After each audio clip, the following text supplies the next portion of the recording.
ketika anak Presiden Jokowi membuat penipu online minta ampun. Dikutip dari siwood.com, ditulis Nafis Siwood.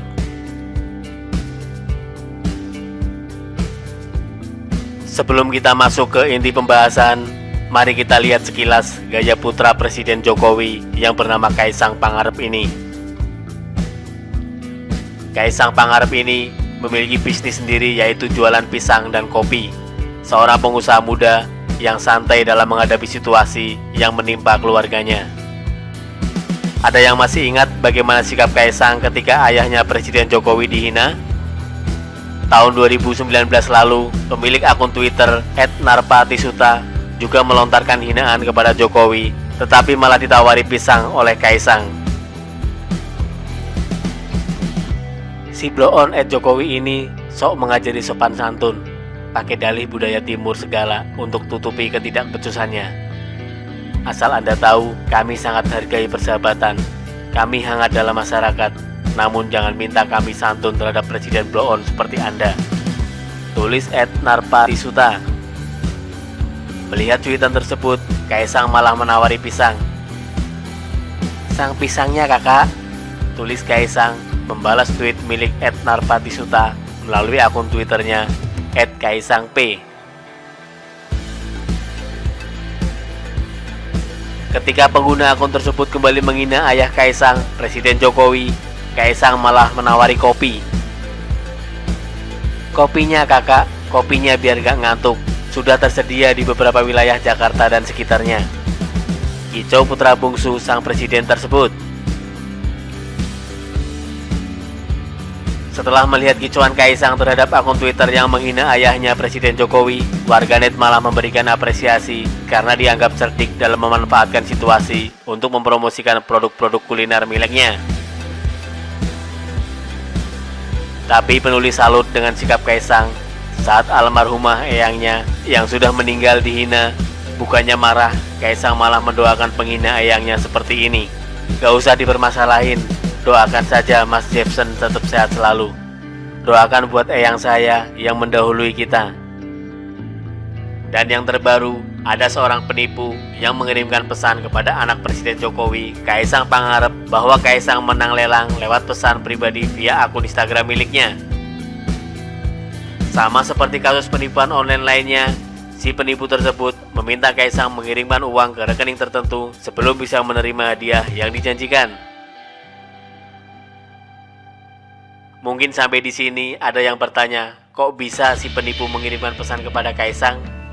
Kok bisa si penipu tidak tahu bahwa akun Instagram tersebut milik Kaisang?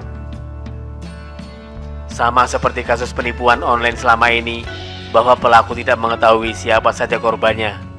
Toh mereka mengirimkan pesan penipuan kepada siapa saja dengan harapan salah satu penerima bisa menjadi korbannya. Tidak heran jika A mendapat SMS penipuan, B tidak mendapatkan SMS penipuan, karena semua itu dilakukan secara acak oleh si pelaku.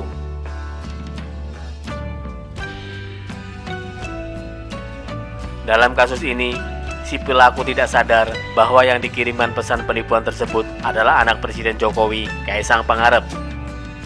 Dan Kaisang juga bukannya mengabaikan pesan tersebut, malah diisengin olehnya. Berikut adalah screenshot pesan penipu tersebut kepada Kaisang.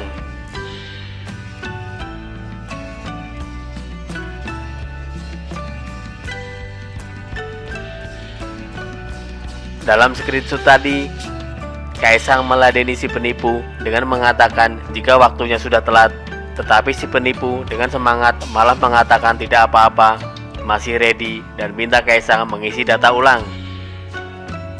Ketika Kaisang mengatakan ada 2 rekening dan minta bayar COD, si penipu dengan nada sopan mengatakan tidak bisa. Tetapi setelah Kaisang meminta si penipu cek akun Instagram milik Kaisang, dan Kaisang mengatakan cek rekening itu gampang, si penipu malah panik sambil mengatakan, "Maaf bang, hilaf." Si penipu tersebut makin memelas sambil minta maaf, berjanji tidak mengulangi lagi perbuatannya, bahkan dia akan menghapus postingan penipuannya tersebut. Dan Kaisang pun semakin meladeni si penipu online tersebut untuk memberikan pelajaran baginya dengan mengatakan, hati-hati diketok rumahnya. Bahkan Kaisang juga melakukan transfer sejumlah uang kepada si penipu online tersebut sambil memberikan pesan dalam transferannya dengan kalimat, "Halo Aan, saya tahu kamu di mana loh." Pasti setelah kasus ini viral di media sosial, bahkan sudah masuk beritanya di beberapa media nasional, si penipu online tersebut pasti tidak akan bisa tidur nyenyak. Sudah seharusnya memang para penipu online tersebut diberikan pelajaran agar tidak banyak lagi orang menjadi korban.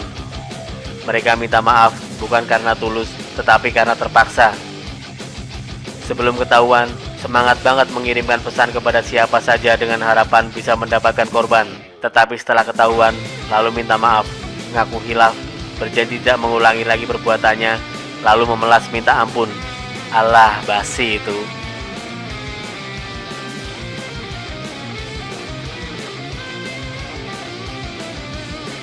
Ternyata tingkah jahil Kaisang tidak cuma di situ. Kasus yang kedua, Kaisang memang berniat mau mengerjai penjual online di Instagram yang dilaporkan sebagai penipu. Nama penjual itu adalah @karunia.homedress. Kaisang memesan 3 helai baju, kemudian dia diminta transfer dan kasih alamat. Singkat cerita, Kaisang mentransfer uang yang diminta dan kemudian menyertakan alamat pengiriman. Setelah uang ditransfer, penipu tersebut mungkin baru sadar kalau pemesan itu benar-benar Kaisang pengarep anak presiden. Penipu pun akhirnya mengembalikan uang yang ditransfer Kaisang dan kemudian memblok Kaisang. Bukan hanya itu saja, penipu itu pun menurut penelusuran netizen kece telah menutup akun Instagramnya.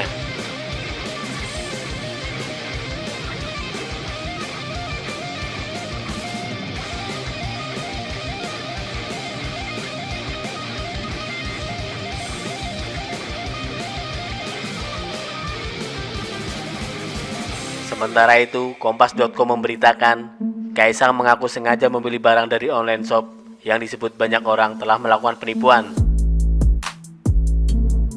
Kaisang menuruti permintaan warganet untuk mencoba membeli ponsel mewah dari akun Instagram @lelang_pegadaian.official.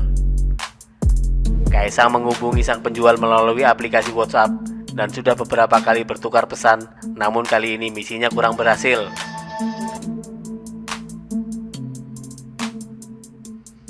Belum transfer duitnya, tapi saya sudah diblok, tulis Kaisang di tweetnya. Selang beberapa saat, kata Kaisang, akun Instagram tersebut hilang. Kaisang mencoba membeli ponsel dari penjual online lainnya, tetapi lagi-lagi sebelum mengirim uang pembayaran, Kaisang keburu diblok. Tindakan Kaisang ini perlu diapresiasi. Ini adalah bentuk kepedulian seorang anak presiden terhadap keresahan netizen yang banyak tertipu oleh penjual online. Mungkin memang terasa tidak terlalu penting bagi sebagian orang, tetapi bagi mereka yang sudah tertipu penjual online, tentu saja tindakan Kaisang ini akan sangat perlu sekali. Ternyata penipu berkedok penjual online takut juga terhadap anak presiden. Mungkin mereka takut jika anak presiden tertipu, maka tak lama kemudian pintu rumah mereka akan diketok pas pampres dan kemudian dipenjarakan. Nyalinya ciut juga ya. Seharusnya tindakan Kaisang ini menjadi pemicu aktifnya kepolisian memberantas penipuan berkedok penjual online. Mungkin kepolisian tidak akan mampu memberantas semua penipu tersebut, tetapi setidaknya kalau beberapa sudah ditindak, ditangkap, dipenjarakan, akan menyampaikan pesan bahwa mereka sedang diincar sehingga ada efek jerah terhadap yang lainnya. Kalau dilihat beberapa titipan penipu berkedok penjual online di postingan Kaisang, ternyata cukup banyak dan korbannya pun tidak sedikit. Itu yang dititipkan, yang tidak dititipkan pasti juga masih banyak. Dan saya yakin Kaisang tidak cukup waktu untuk mengerjai penipuan online tersebut. Emang anak presiden tidak ada kerjaan lain? Nanti sang pisang terbengkalai kalau Kaisang sibuk mengerjai penipuan online. Tapi Anda jangan coba-coba menipu penipu online dengan mengatasnamakan anak presiden lo ya. Nanti Anda malah yang dikerjain. Mereka benar-benar memperhatikan kecocokan data korbannya. Yang perlu Anda lakukan adalah berbelanja online secara hati-hati. Jika Anda merasa ragu membeli di penjual tidak jelas, sebaiknya Anda urungkan niat Anda membeli barang tersebut, sekalipun Anda sangat menginginkannya.